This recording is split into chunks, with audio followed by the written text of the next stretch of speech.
मंदिर का मतलब मानसिक गुलामी बताया था। और क्या जब आप लोग सत्ता में थे तो तब के शिक्षा मंत्री चंद्रशेखर भी आप लोगों के हिसाब से हिंदू होने की परिभाषा में फिट बैठते हैं, जो कहते हैं कि रामचरितमानस पोटेशियम साइनाइड की तरह है?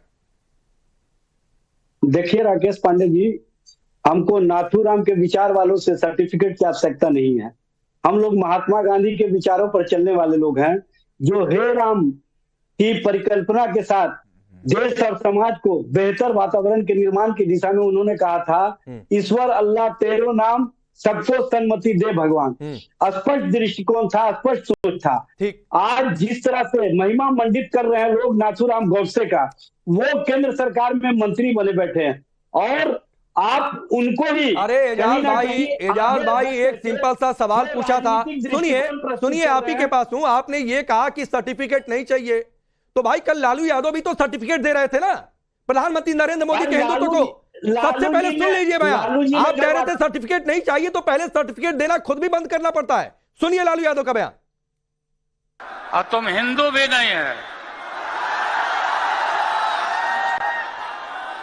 तुम्हारी माता जी का जब देवावसान हो गया तो हर हिंदू अपने मां के शोक में केस दाढ़ी बनवाता, दाढ़ी छिलवाता। क्यों नहीं छिलवाया बताओ? तो आप सोचिए लालू यादव का यह बयान सर्टिफिकेट देना हुआ कि नहीं हुआ? अब एजाज भाई इस पर जवाब देंगे, लेकिन पहले रुझान दूसरे सवाल का वो भी आ चुका है सामने। और इस बीच आप लगातार वोटिंग करते रहिए, क्योंकि आपका वोटिंग का नंबर यह बताएगा कि देश क्या सोच रहा है।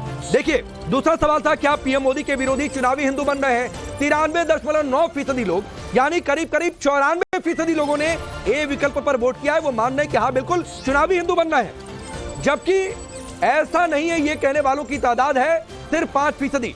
1% लोग कह रहे हैं कि भाई कह नहीं सकते हैं कि चुनावी हिंदू बन रहे हैं कि नहीं बन रहे हैं, लेकिन करीब 94% लोग इस देश के ये मान रहे हैं कि नरेंद्र मोदी के विरोधी चुनावी हिंदू बन रहे हैं।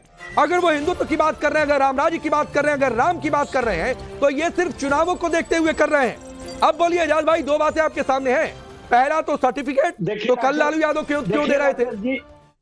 देखिए राकेश जी, पूरे परिप्रेक्ष्य में जाने की आवश्यकता है। अच्छा, 89 में जब हमने मंडल कमीशन का रिपोर्ट लागू किया, तो आपने देखा था कि मंडल के विरोध में इन्होंने कमंडल की राजनीति शुरू की और राम रथ लेकर के सोमनाथ से अयोध्या तक की यात्रा की आडवाणी जी, और लालू जी ने उस यात्रा को रोक करके इंसान और इंसानियत को बचाने का काम किया।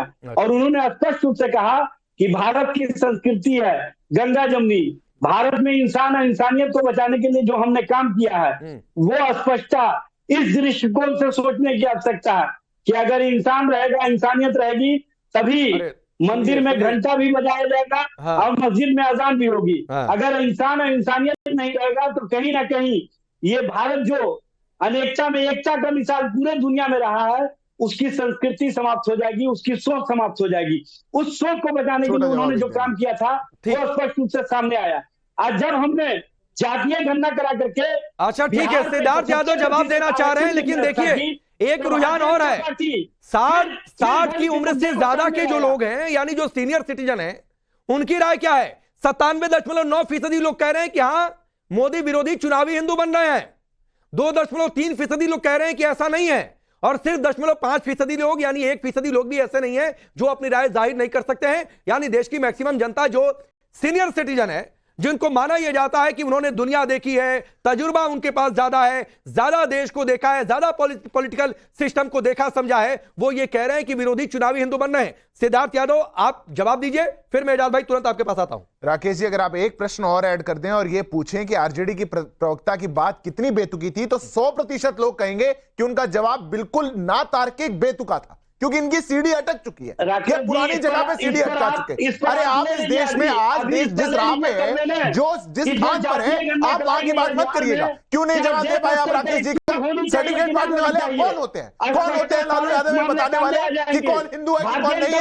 अरे आप लोग हमेशा मंदिर के खिलाफ खड़े रहे, आप लोग उपहास बनाते रहे, आप हमसे पूछते रहे अरे मंदिर तो बनाएंगे पर तारीख नहीं बताएंगे, बना दिया, आपसे आया नहीं जा रहा, मिर्ची लगती है पूरी। और इस मिर्ची का ही कारण है कि जो खिंच है आपकी मोदी के प्रति, उसको गाली देने का जो काम आप करते हैं वो मंचों से देखने को दिख रहा है। पर देश की जनता जैसा यहाँ अपने पोल में बता रही है, ऐसा ही ईवीएम पर भी बताएगी और आपको फाड़ के बाहर फेंकेगी। अरे सुनिए सुनिए सुनिए, ये चीख चिल्लाहट नहीं है एजाज भाई। मैं फिर आपसे सुनिए आप ही के पास हूँ एजाज भाई। अरे सवाल सुना करिए भाई। अरे पार्टी का कार्यक्रम नहीं है, गांधी मैदान नहीं है, गांधी मैदान में नहीं आप बैठे हुए हैं कि जनता को भाषण सुनाते जाए। बात सुना करिए, सवाल सुना करिए। अरे सवाल सुनिए एजाज भाई, फिर जवाब दीजिएगा। अरे सुनिए भाई, सुनिए। अरे सुनिए ना, अरे सुनिए, अरे सुनिए। हाँ सुनिए अब सवाल सुनिए। सवाल फिर दोहरा रहा हूं। आपने कहा सर्टिफिकेट देने का मसला नहीं है, तो लालू यादव क्यों सर्टिफिकेट दे रहे थे? और जब सर्टिफिकेट देने की बात है, मैं फिर सवाल दोहरा रहा हूं कि लालू यादव ने हिंदू की परिभाषा दी कि प्रधानमंत्री मोदी हिंदू है कि नहीं है, तो फतेह बहादुर चंद्रशेखर ये हिंदू की परिभाषा में कहां फिट बैठते हैं?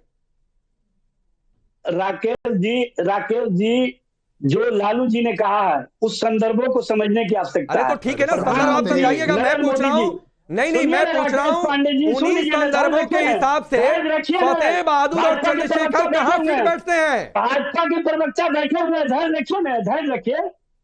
जिस तरह से लालू जी ने सारे संदर्भों को रखा, उसमें प्रधानमंत्री जी सबको सर्टिफिकेट बांटते चल रहे हैं। हिंदू होने का परिभाषा अपने अनुसार कहीं ना फिर एजाज भाई आप सवाल ही नहीं समझ रहे हैं। अच्छा चलिए एक रुझान देख लीजिए। अरे एक रुझान देख लीजिए। सवाल यही पूछ रहा था कि दोनों लोग सर्टिफिकेट बांट रहे हैं, तो आपकी परिभाषा के हिसाब से फतेह बहादुर चंद्रशेखर कहां फिट बैठते हैं? आप आ ही नहीं रहे उन दोनों पर। चलिए तीसरे सवाल का जो रुझान आया है, और खासतौर पर एजाज भाई आप देखिएगा, तीसरा सवाल था कि लालू के मोदी को हिंदुत्व को चैलेंज करने का कितना असर होगा। 93.5% लोग कह रहे हैं कि भाई नरेंद्र मोदी को ही फायदा हो जाएगा। आप देखिए ये देश के लोगों का रुझान है। 4.9% लोग यानी करीब 5% लोग ये मान रहे हैं कि इंडी गठबंधन के वोट बढ़ सकते हैं, बढ़ेंगे, जबकि सिर्फ 1.5% लोग करीब ऐसा कह रहे हैं कि भाई कह नहीं सकते, उन्हें नहीं लग रहा है, वो नहीं बता पाएंगे कि किसका वोट बढ़ेगा किसका वोट घटेगा। अब देखिए यहां भी दाम उल्टा पड़ गया। कहां तो आप मोदी पर हमला कर रहे थे, उल्टे लोग ये कह रहे हैं एजाज भाई कि ये तो नरेंद्र मोदी को ही फायदा हो जाएगा। और ये भी सुन लीजिए, जवाब एक साथ दीजिएगा। बिहार के लोगों की भी राय भी जान लीजिए। अभी तो ये रुझान था देश के लोगों का, अब बिहार के लोगों का, सिर्फ बिहार के लोगों का रुझान है। बिहार में भी 93.5% लोग कह रहे हैं, जहां पर आपकी पार्टी कहती है कि हम तो सबसे ताकतवर हैं, वहां के लोग कह रहे हैं कि 93.5% नरेंद्र मोदी को फायदा हो जाएगा, ये लोग कह रहे हैं। आप ये देखिए 94.8% हो गया जब तक मैं आपसे ये सवाल कर रहा हूं। 3.1% लोग सिर्फ आपके पक्ष में है कि लालू यादव ने कह दिया तो वोट बढ़ जाएगा। ये अब रुझान देश का है, इससे पहले बिहार का रुझान में बता रहा था। अब बोलिए एजाज भाई। राकेश जी आप देश का रुझान बताइए, बिहार का रुझान बताइए, लेकिन बिहार का आम आवाम, बिहार का नौजवान स्पष्ट रूप से अब नफरत की राजनीति को पसंद नहीं कर रहा है।